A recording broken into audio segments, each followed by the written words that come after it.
শ্রমিককে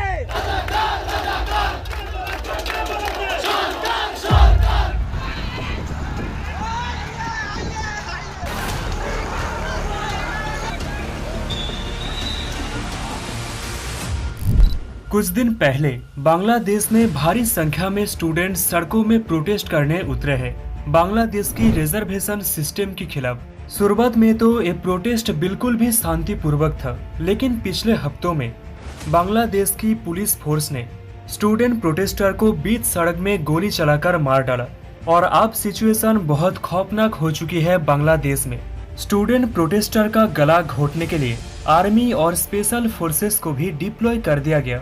Troops on the streets, a strict curfew, a near blackout of communication. देश भर की स्कूल और कॉलेजेस को शट डाउन कर दिया गया है। इन क्लासेस में अभी तक ऑफिशियली 150 से भी ज्यादा लोग मारे जा चुके हैं और हजारों लोग जख्मी हैं। लेकिन ये नंबर और कितनी बड़ी है ये हमें मालूम नहीं, क्योंकि बांग्लादेश की सरकार ने मोबाइल इंटरनेट सर्विसेज को भी सस्पेंड कर दिया है, जिसके चलते अभी तक बहुत सारे वीडियोस, बहुत सारे किस्से बाहर नहीं आ पाया। बांग्लादेश की सरकार मानो अपने ही स्टूडेंट्स के खिलाफ एक जंग का ऐलान कर दिया है, जिसे बांग्लादेश की इतिहास का एक और काला चैप्टर बताया जा रहा है। आखिर क्या कारण है इस प्रोटेस्ट के पीछे और बांग्लादेश की एक कंट्रोवर्शियल कोटा सिस्टम है क्या? आइए जानते हैं आज की इस वीडियो में।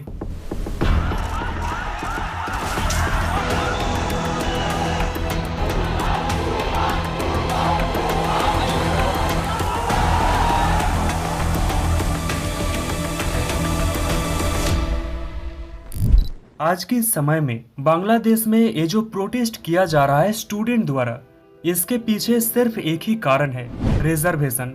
बांग्लादेश का यूथ प्रोटेस्ट कर रहा है इनकी सरकार द्वारा बनाया गया कोटा सिस्टम के खिलाफ, क्योंकि इस कोटा सिस्टम के चलते बांग्लादेश की पब्लिक सेक्टर में 56% जॉब रिजर्व है अलग अलग सोसाइटी के लिए। इसका मतलब सिर्फ 44% जॉब्स ही मेरिट की बेसिस पर मिलते हैं बांग्लादेश की स्टूडेंट्स को। ये सिस्टम हमारे देश की रिजर्वेशन सिस्टम से काफी अलग है, क्योंकि यहाँ पर 30% रिजर्वेशन बांग्लादेश की फ्रीडम फाइटर्स और उनके परिवार के लोगों के लिए है, जो इस प्रोटेस्ट का सबसे बड़ा कारण है। इसे थोड़ा और बेहतर तरीके से समझने के लिए हमें बांग्लादेश की इतिहास को थोड़ा समझना पड़ेगा। बांग्लादेश आजाद हुआ साल 1971 में।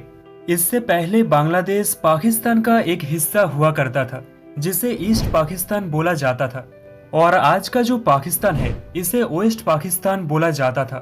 साल 1970 की इलेक्शन में वेस्ट पाकिस्तान के पास 138 सीट्स थी और ईस्ट पाकिस्तान के पास 162 सीट्स थी।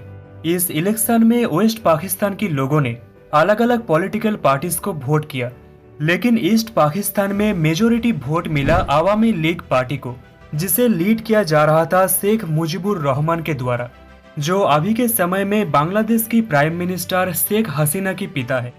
इस इलेक्शन रिजल्ट की नतीजा ये था कि आवामी लीग वेस्ट और ईस्ट पाकिस्तान दोनों में ही रूल करती, लेकिन ऐसा हुआ नहीं, क्योंकि वेस्ट पाकिस्तान के लोग और मिलिट्री ऐसा नहीं चाहती थी, जिसकी रेस्पॉन्स में शेख मुजीबुर रहमान और ईस्ट पाकिस्तान के लोगों ने प्रोटेस्ट शुरू करी।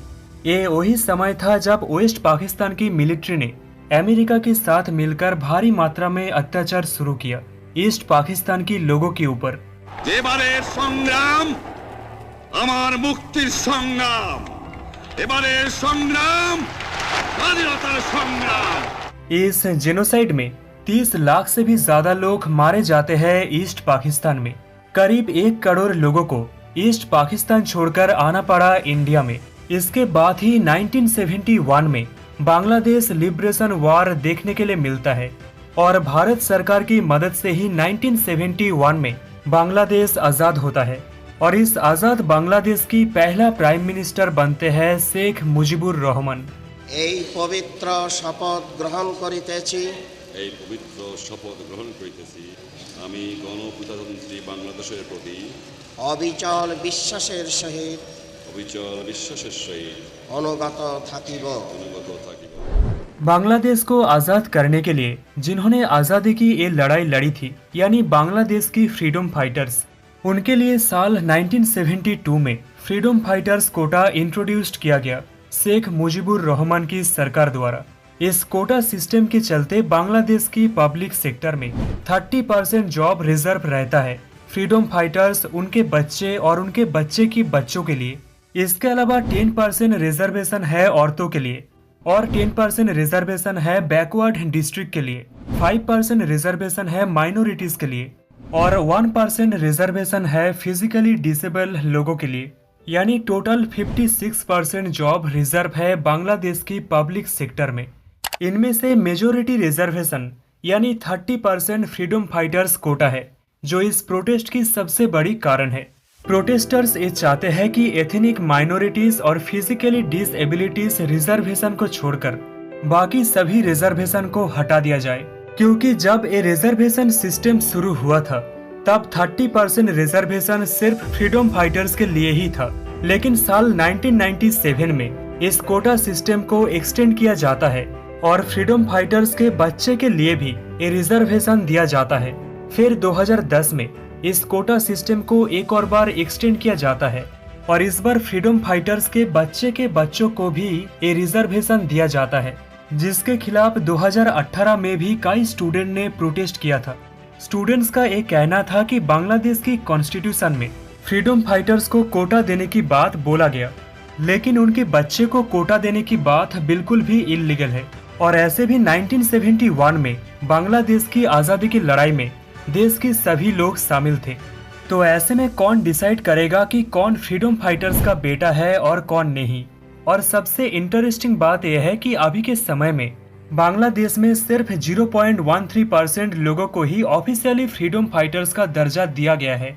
तो सिर्फ 0.13% लोगों के लिए 30% रिजर्वेशन, जो कि एक बहुत बड़ी स्कैम है। बांग्लादेश की प्राइम मिनिस्टर शेख हसीना के ऊपर ये भी आरोप है कि इस कोटा सिस्टम का गलत इस्तेमाल करके उन्होंने अपने ही पसंद के लोगों को ये फ्रीडम फाइटर्स का सर्टिफिकेट देना शुरू किया, ताकि गवर्नमेंट सेक्टर में वो अपने ही लोगों को सिविल सर्वेंट बना पाए, अपने ही लोगों को बिठा पाए, सिस्टम को अपने मुट्ठी में रखने के लिए। इंडिया के जैसी बांग्लादेश में भी नौकरियों की सख्त कमी है। फरवरी 2018 में Bangladesh general students rights conservation council ने इस कोटा सिस्टम में रिफॉर्म करने की डिमांड करी थी। उस समय में भी भारी मात्रा में प्रोटेस्ट देखने के लिए मिला था, जिसकी प्रेशर में आकर अक्टूबर 2018 में बांग्लादेश की सरकार ने एक सर्कुलर इशू किया था कि फर्स्ट क्लास और सेकंड क्लास जॉब्स के लिए एक कोटा सिस्टम हटा दिया जाएगा। लेकिन साल 2021 में कुछ फ्रीडम फाइटर्स के बच्चों ने हाईकोर्ट में एक पिटीशन फाइल किया था इस कोटा सिस्टम को हटाने के खिलाफ, और 5 जून 2024 को यानी पिछले महीने में हाईकोर्ट का एक फैसला आती है कि इस कोटा सिस्टम को फिर से लागू किया जाएगा। यही कारण था कि आज पूरे बांग्लादेश में स्टूडेंट्स फिर से प्रोटेस्ट कर रही है। शुरुआत में तो ये प्रोटेस्ट बिल्कुल भी शांतिपूर्वक था, लेकिन 14 जुलाई को बांग्लादेश की प्राइम मिनिस्टर शेख हसीना एक प्रेस कॉन्फ्रेंस में कहती है कि फ्रीडम फाइटर्स की ग्रैंड चिल्ड्रन को नहीं तो क्या है प्रोटेस्टर चाहती है कि रजाकारों की ग्रैंड चिल्ड्रन को कोटा दिया जाए। बांग्लादेश में रजाकार का मतलब है एंटी नेशनल, गद्दार, देशद्रोही। यानी प्राइम मिनिस्टर शेख हसीना अपने ही देश की स्टूडेंट प्रोटेस्टर को एंटी नेशनल घोषित कर दिया, वही स्टूडेंट जो देश की भविष्य है। इस कंट्रोवर्शियल स्टेटमेंट की बात ये स्टूडेंट प्रोटेस्ट पूरी देश में एक खौफनाक रूप में बदल जाते हैं। पुलिस और स्टूडेंट्स के बीच में क्लैशेस बढ़ने लगती है, जिसके कारण 21 जुलाई को बांग्लादेश की सुप्रीम कोर्ट ने इस कोटा सिस्टम को फिर से बदलकर 56% से सिर्फ 7% कर दिया। आखिरकार बांग्लादेश की स्टूडेंट्स के सामने शेख हसीना और उनकी पूरी सिस्टम को झुकना पड़ा। लेकिन इसके बाद भी बांग्लादेश में प्रोटेस्ट रुके नहीं, और अब सिचुएशन ये है कि 5 अगस्त को बांग्लादेश की प्राइम मिनिस्टर शेख हसीना अपनी प्राइम मिनिस्टर की पद से रिजाइन कर देते हैं और देश छोड़कर भाग जाते हैं।